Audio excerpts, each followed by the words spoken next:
দিন শেষে প্রথম যে চাওয়াটি মনে আসে তা হচ্ছ তুমি। বিকেলে নরম রোদ যখন গায়ে মাখি, ঠিক তখনও ভাবি এই যেন তোমাকেই মাখলাম। আকাশে বিস্তীর্ণ যে পাখিগুলো দেখছো, তার ভরসাও কিন্তু ওই ডানায়। তারপরেও বাতাস তো অনিশ্চিত, অনিশ্চিত তার গন্তব্য। আর আমি ভাবি, তাহলে আমি কি পথ হারিয়েছি, নাকি পুরনো পথও ভুলে গেছি?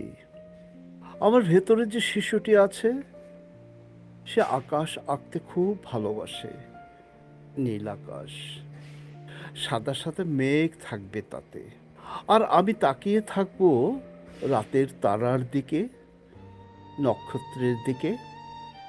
হঠাৎ হাত ফসকে আমার কথাগুলো মনে হয় বেরিয়ে যাচ্ছে, তাই কি?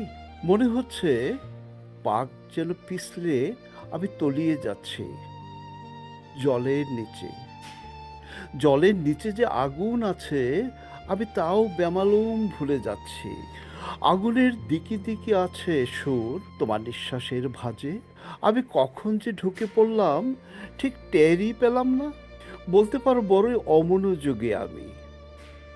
যেই না তোমাকে ছুতে চাইলাম, দেখে একটা উদাস পাখি পুরনো যন্ত্রণার কথা মনে করে কেবলই ডানা ঝাপটাচ্ছে।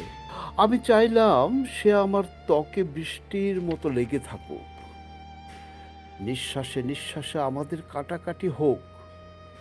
এই থেকে অন্তত নিঃশ্বাসের একটা কবিতা তো তৈরি হবে, যেখানে ছায়া থাকবে না, শব্দ থাকবে না, কেবলই আগুনে বাঁচবো আমরা দুজন। ধরো, এমন আলিঙ্গন যদি আমি কোনোদিন পাই, সেদিন আমি তোমার আশ্রয় হব। ধরো, এমন আলিঙ্গন যদি আমি কোনোদিন পাই, আমি তোমার বিশ্বাস হব। ধরো, এমন আলিঙ্গন যদি আমি কোনোদিন পাই, আমি তোমার প্রেমিক হব, তোমার সংসার হব, তোমার সম্পূর্ণ একটা ছাড়পত্র হব।